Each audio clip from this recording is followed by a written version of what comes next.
ચાલો મિત્રો, સ્વાગત છે તમારું અમારી કિયા કિચન રેસીપીમાં। તો ચાલો આજે આપણે બનાવશું ઘઉંના લોટની સુખડી। તો ઘઉંના લોટની સુખડી બનાવવા માટે અહીંયા આપણે 1 કપ ઘઉંનો લોટ લીધો છે અને 1 વાટકો આપણે ઘી લીધું છે અને ડ્રાય ફ્રૂટ આપણે કાજુ બદામના કટકા આ રીતે કરી લીધા છે અને ગોળ આપણે લીધો છે 1 વાટકો।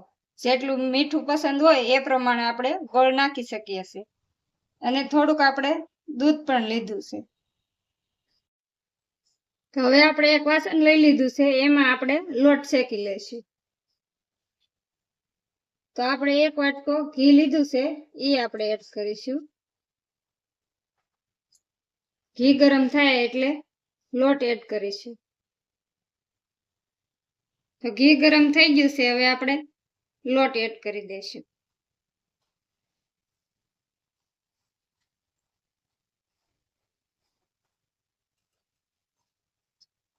लोट ने आपणे शेकी लेशुं आ रीते।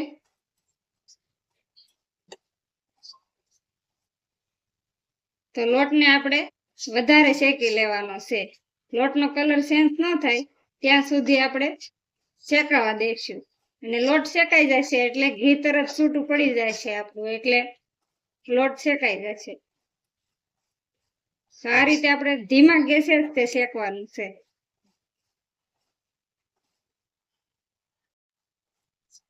તો લોટ પણ આપણો સરસ શેકાઈ ગયો છે અને ઘી પણ છૂટું પડવા માંડ્યું છે। તો આ રીતે આપણે લોટ શેકવાનો છે। તો લોટ સરસ શેકાઈ ગયો છે અને સુગંધ પણ સરસ આવવા મળી છે। તો હવે આપણે ડ્રાય ફ્રૂટ એડ કરશું। તો ડ્રાય ફ્રૂટ ને આ રીતે શેકી લેશું એટલે ઘીમાં શેકાઈ જશે।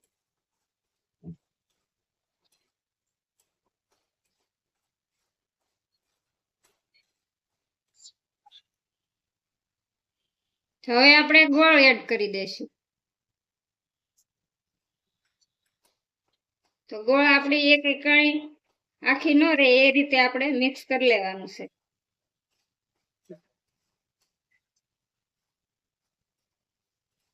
તો આ રીતે ધીમે ધીમે આપણે મિક્સ કરશું એટલે ગોળ એની જાતે જ તે પીગળી જશે। ગેસને આપણે બંધ કરી દઈશું અને સરખી રીતે મિક્સ કરી લેશું।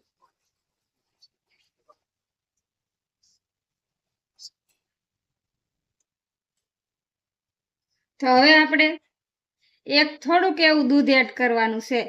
થોડુંક દૂધ એડ કરવાથી આપણી સુખડી બહુ પોચી અને સરસ બને છે। તો આ રીતે આપણે થોડુંક એવું દૂધ એડ કરવાનું છે।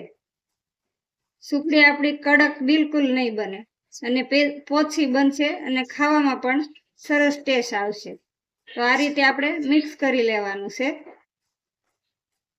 અને હવે આપણે ગેસને બંધ કરી દઈશું અને નીચે ઉતારી લેશું।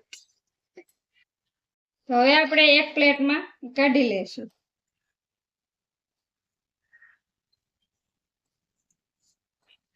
તો આ રીતે પ્લેટમાં કાઢી અને આ રીતે આપણે દબી દેવાની છે પોસા હાથે।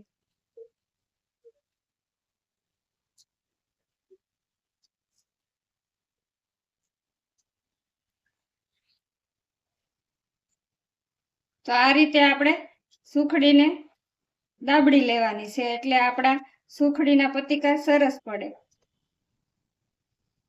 આ રીતે આપણે બનાવી લેવાની છે। પતીકા જેવડા પાડવા હોય એ સાઈઝના આપણે પાડી લેવાના છે। તો આપણે મીડિયમ સાઈઝના પતીકા પાડી લઈશું। તો તૈયાર છે આપણી સુખડી ઘઉંના લોટની। તો ઘઉંનો લોટ આપણે કરકરો જ લેવાનો છે। તો તૈયાર છે આપણી સુખડી। તો તમને કેવી લાગી મારી રેસીપી? મારી રેસીપી પસંદ આવી હોય તો લાઈક કરજો, શેર કરજો અને સબસ્ક્રાઇબ કરવાનું ભૂલતા નહીં। કોમેન્ટ કરીને જણાવજો કેવી લાગી સુખડીની રેસીપી।